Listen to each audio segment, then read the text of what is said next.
So now the next topic is energy saving potential. What is the energy saving potential and how you can calculate this energy saving potential? So that will be discussed in this topic. So this energy saving potential mainly involves the use of efficiency benchmark of the best performing units. So what is this energy efficiency benchmark? It is using the efficiency benchmark. First of all, what is this efficiency benchmark for an industry? So before going to this energy savings potential, first you have to know about this efficiency benchmark. So what is energy efficiency benchmarking? The energy efficiency benchmarking for an industry is nothing but it is a process. So by which the energy performance, see in an industry or a plant, there are some units will be there. Suppose in our college, faculty are there and non-teaching faculty is there, administration is there, workers are there. So many different divisions are there. So in the same way in the industry also we have so many different units will be there. So if you want to know the performance of the individual plant within the industry and it consisting of units, and then you have to compare all those units in the industry. You have to compare the similar units against a common accepted standard. So that is nothing but the energy efficiency benchmarking. See, suppose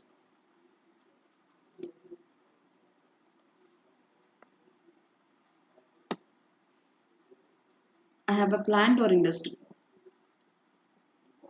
So within this industry or a plant, it consists of so many units. Unit 1, Unit 2 and Unit 3. There are 3 units, let us suppose. Then all the 3 units will be compared against a common accepted standard. So that is called the benchmark. With this benchmark, they will be compared. Suppose that benchmark is a cost, and that cost is, for example, X rupees. This is the benchmark, energy efficiency benchmark. Then this unit 1, unit 2, unit 3, these 3 units will be compared with this cost. What is the amount of cost utilized for the unit 1 and what is the amount of money utilized for unit 2 and what is the amount of money utilized for unit 3. So now this cost is a common thing in all the 3 units. How much amount you are spending in each unit. So that is called the benchmark.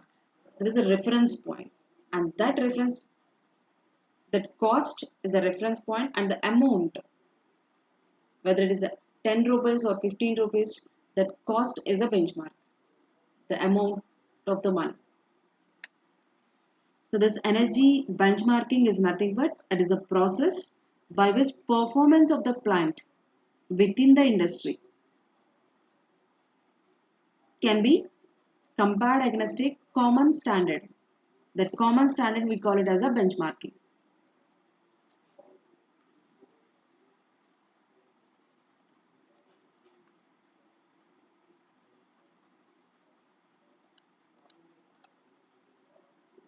Next, energy intensity is used for benchmark analysis. So I told you the example here, cost. But actually, for this benchmark analysis, energy intensity will be used.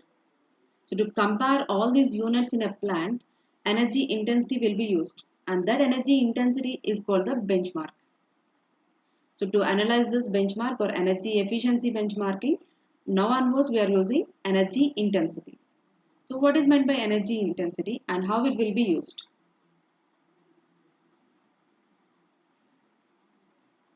Suppose in an industry there are large number of units and all those units are different sizes. In our example, I have 3 units and all the 3 are different units. Then comparing energy intensity of a small unit with a large unit, is it meaningful? No. So you have to compare the similar units. But you should not compare the different units. But an industry or a plant consists of different sizes of units. All the units are not same. There are different sizes. So first you have to overcome that problem. Whenever you are comparing the energy intensity of the different units, first you have to overcome this problem. That means all the units have same size. So by using energy intensity you can compare. But if all the units are same size, then only you can compare the energy intensity of those units. So to overcome this problem, what we will do is we will classify the units within an industry into different groups. That means unit 1 and unit 2 comes under one group, and unit 2, unit 3 will comes under another group. Like that you have to classify.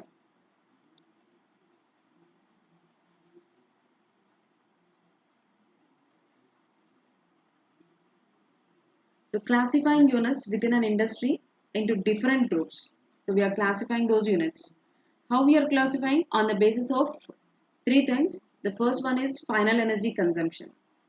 What is the total energy consumption? Based on that, we will group the units into one group. Suppose all the units consuming 10 kilowatts.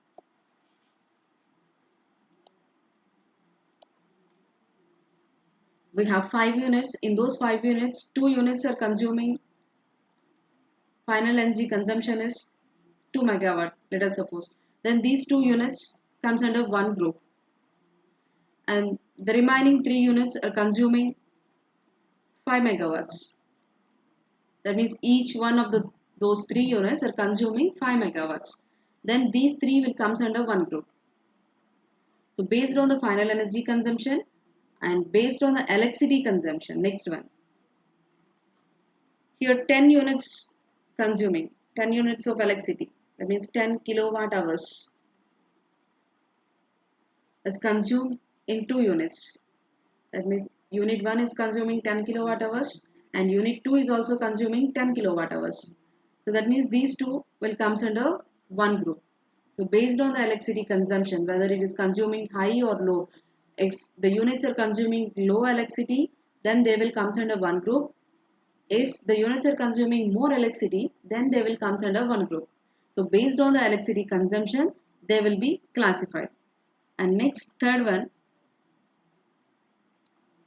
total output. Total output in rupees. So each and every unit, they will give you the output, and that output if you measured in terms of rupees, the first unit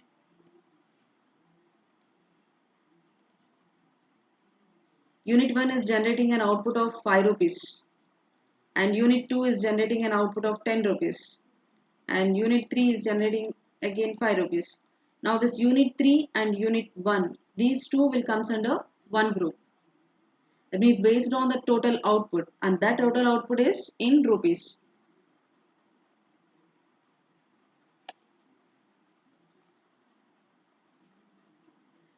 So based on these three, we will classify the units of the industry into different groups based on final energy consumption, based on electricity consumption, and based on total output. The total output is in rupees. Your production is in rupees. Now we have to calculate the energy saving potential for each group. So we are talking about the energy saving potential. For energy saving potential, it involves the energy efficiency benchmark. And again for energy efficiency benchmark, energy intensity will be used.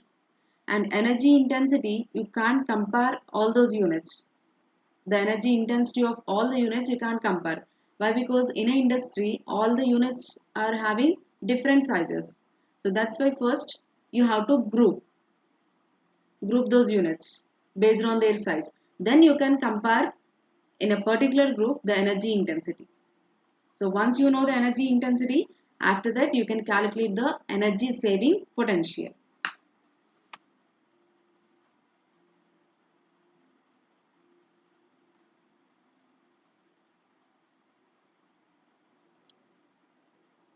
So now we can calculate the energy saving potential for each group.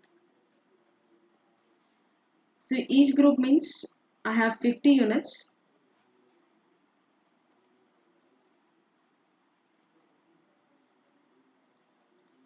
In an industry, and I am grouping those 50 units into 5 groups. Each group consisting of 10 units. These 10 units, how you can group? Based on those 3 concepts. Based on the cost or based on the electricity consumption. So these 10 units are consuming same amount of electricity, or this 10 units consuming same final energy consumption, and these 10 units consuming, let us suppose they are generating a 5 rupees of output, all the 10 units. So based on that, we are grouping this 50 units into 5 groups. Each is having 5. So each is having 10 units, each group. So this total units we group into 5 groups. Each group consists of 10 units. Now within this group, whatever the units you have to rank it. How you can give the rank? So in this unit, in this group we have 10 units. That means unit 1 to unit 10. So how can you give the rank? So what is the first rank? Which one is having first rank? Which one is having second rank? So the ranking will be given based on the energy intensity. So units within a group are ranked in order of their energy intensity. First of all, what is this energy intensity after this?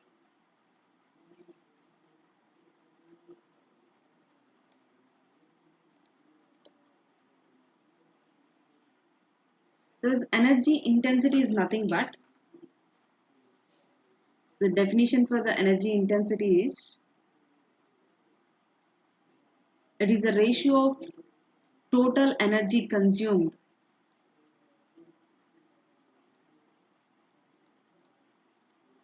for generating 1 unit of output.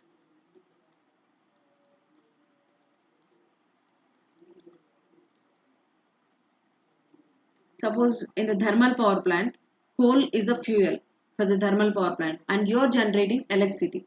So to generate 1 unit of electricity, 1 kg coal is required. Let us assume it. 1 kg coal is consumed to generate 1 unit of electricity. Now this ratio is nothing but energy intensity. To generate 1 unit of output, what is the total energy consumed? That is nothing but the energy intensity.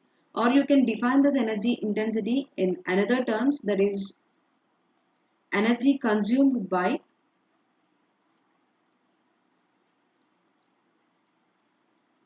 in the above definition, we talk about the unit of output. So 1 unit of output, the generation of 1 unit of output. Here we are talking about money. So for 1 unit of output, what will be the cost? That means generation of rupees. How many rupees of worth of output you are generating?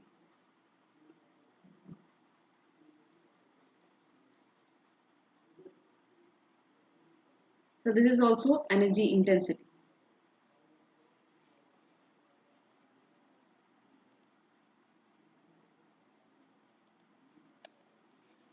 Now let's see this tabular column. Here units of energy intensity is there and definition of energy intensity. See, the units are grouped into different categories based on their energy consumption or electricity consumption or the cost. So like that, based on these, we are again defining this energy intensity. See here, the units are classification based on the share of total energy consumption. So that share is nothing but kg oil equivalent. This OE is nothing but oil equivalent, kg oil equivalent per rupees. To generate this much of rupees, how much kg equivalent of oil required. So based on this, we can define the energy intensity. So this energy consumption in oil equivalent units by total output in rupees. So this is the definition of energy intensity. When you are considering this, when the units are based on share of total energy consumption. Suppose if your units are grouped into based on the total electricity consumption, then how can you define the energy intensity for that group? Then this is the definition for the energy intensity. So your units are grouped according to the electricity consumption. kWh is nothing but kilowatt hours. So that is nothing but electricity consumption.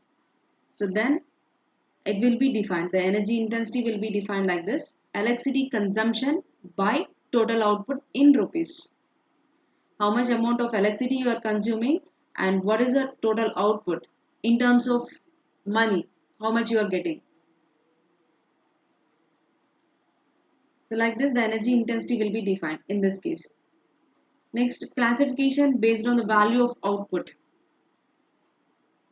So by combining these two only, here the energy intensity is defined here. Whether the value of output is in rupees, energy consumption by total output in rupees. Here kilowatt hours means electricity consumption. Here kg oil equivalent, that means energy consumption. So what is the type of energy we don't know. So energy consumption in oil equivalent units by total output in rupees. So based on this, we can define the energy intensity. Now we know about the energy intensity, but our final aim is what? We have to find out the energy saving potential.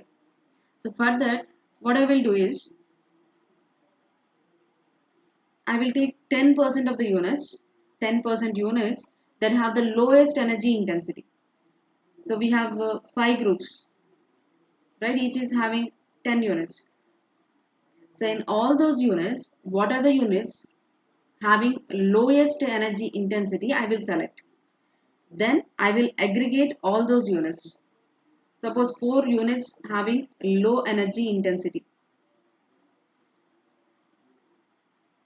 So then I will take these 4 units and I will do the average for that.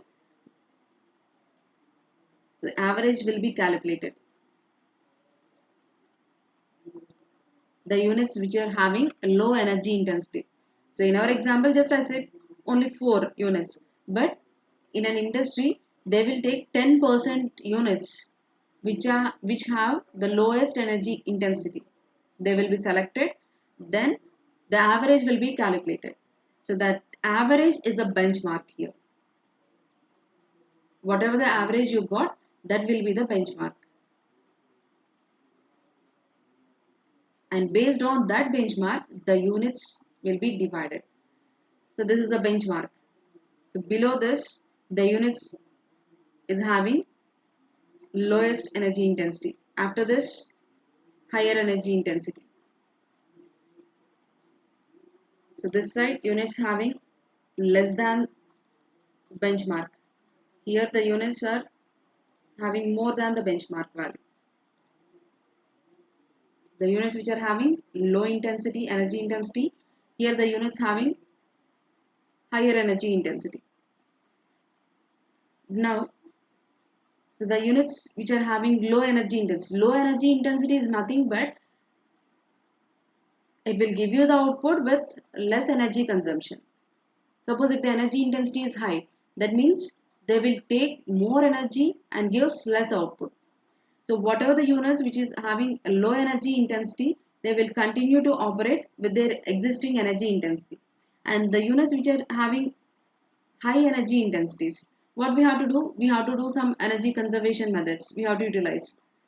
Then we have to adjust this energy intensity of these units. Then you have to calculate the energy consumption.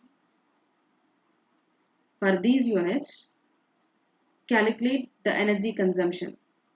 All these units, how much of energy they are consuming, calculate it. And let it be X, the total energy consumption of the units which is having low energy intensity. And here also calculate the energy intensity, sorry, energy consumption, and let it be Y. All these units have high energy intensity. So that's why you have to adjust their energy intensity to conserve energy. So after that you have to calculate the energy consumption of these units. Now if you add these two, x plus y, then it will be the modified overall energy intensity or modified overall energy consumption. Whatever the units are there in industry, so for all those units, what is the energy consumption? So that is given as modified overall energy consumption. Why? Because we are using some energy conservation methods. We know that these units is having high energy intensity. They are using high energy, they're consuming high energy. So I will use some energy conservation methods, then I will reduce the energy consumption, and then I will calculate the total energy consumption of these units. Now this x plus y will give you the modified overall energy consumption. Suppose if you are not modifying anything, so in that case also find out the total energy consumption. That will be the actual energy consumption. But whenever you are modifying some units, so that will be the modified overall energy consumption. Now the energy saving potential.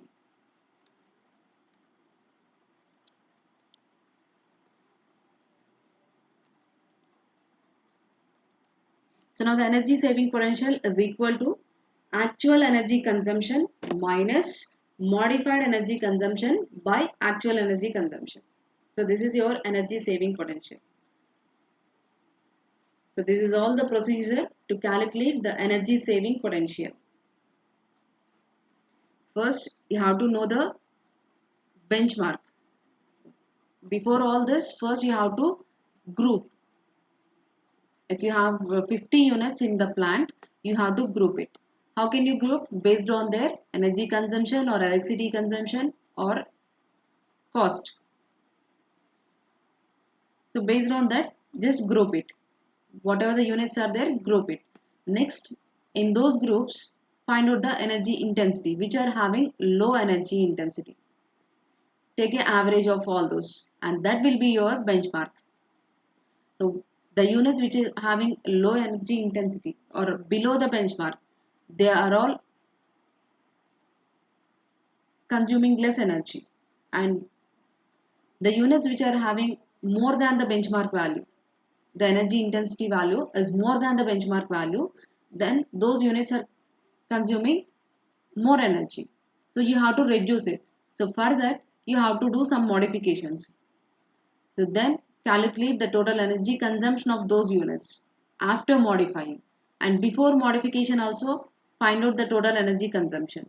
So now the difference between the actual energy consumption and modified energy consumption with that of actual energy consumption will give you the energy saving potential, that is either 10% or 15%. So in percentage it will give you. If you multiply it with 100, it will give the percentage. Energy saving potential. This much will be the energy saving potential in this plant if you do these modifications. And this is what energy saving potential is.